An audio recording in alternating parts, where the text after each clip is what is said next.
Lori with Behavior Education at Spirit Keeper Equine Sanctuary. Today is Sunday, November 3rd, 2019, and welcome to another edition of Super Dwarf Sunday. There was no edition of Super Dwarf Sunday last week because I was really sick with a horrible cold, and TC is in blue. So TC's not been very active and he's been MIA. I got some great footage before he went into blue of his reticulated pattern and his platinum color.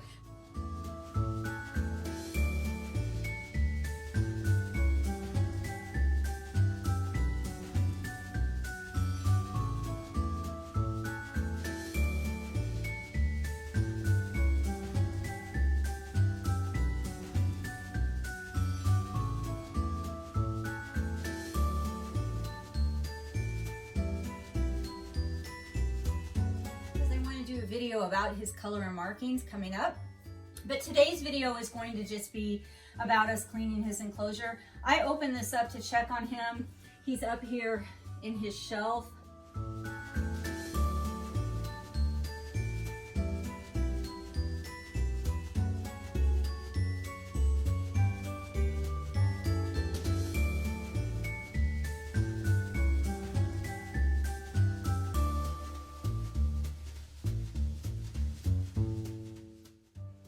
Aware that I'm here. I saw his eyes move and he stuck his little face up, but his enclosure needs to be cleaned.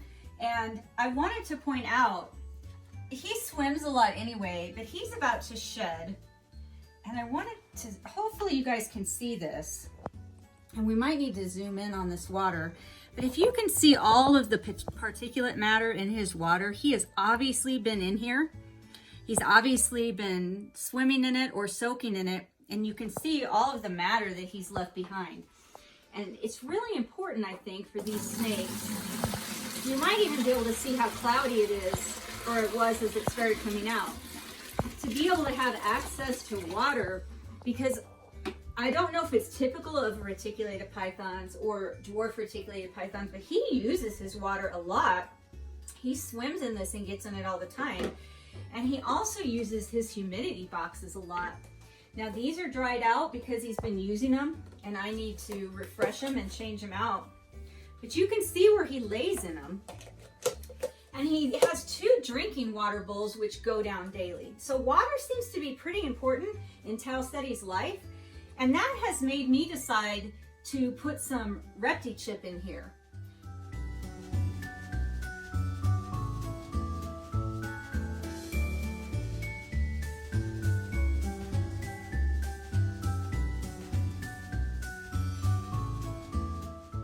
I had to order some more. We had a thing of ReptiChip that I tried with a few other snakes, and some didn't like it and some did. Our corn snakes really like the ReptiChip.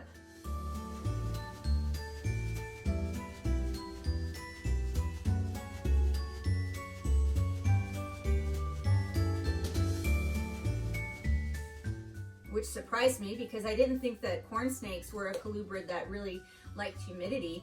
But my corn snakes do spend quite a bit of time in their humidity boxes, and when I put the ReptiChip in their enclosures, the male corn snake we have that's an adult that almost lives in his humidity box didn't use his humidity box for 4 days. He laid on the ReptiChip and he's really using it a lot.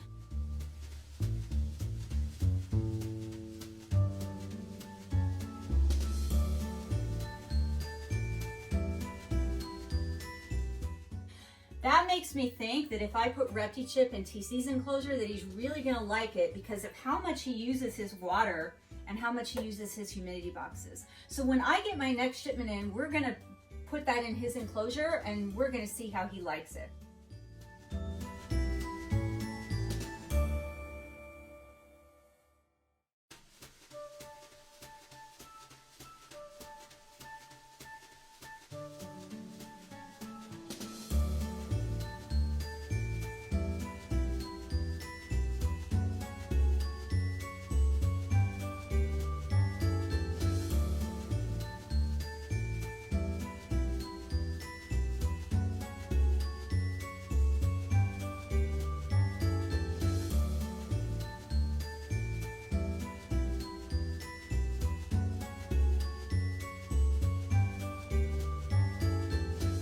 TC was gracious enough to let us do another entire enclosure clean out with him in his shelf, safely and securely staying in his enclosure while we cleaned out the entire thing. He's so good about that, and it really exhibits the amount of trust and comfort that he has around us, and the fact that he trusts that we aren't going to bother him when he's up there in his safe space. When he's up there in his shelf, we don't bother him, and he has come to learn that. So if he had wanted to engage with us, he would have come down, and he often does. But if he doesn't feel like engaging with us or coming out of his enclosure, he stays up there in his shelf and we leave him alone. And I'm just very, very happy that he allows us to clean out his enclosure, to go in his enclosure with our heads and our arms and part of our body and take everything out and clean it and put it back. And he doesn't bother us and we don't bother him, and that's fantastic. So after TC sheds, I will give you guys an update on his beautiful colors and how he looks. I'll incorporate some of that footage that I got 2 weeks ago, and we'll go over his color and we'll go over his markings, and you'll get to see how beautiful he looks after he sheds. So thanks for watching this episode of Super Dwarf Sunday. Until next time, everybody, love your animals. I'm Lori with Behavior Education, and we'll see you next time.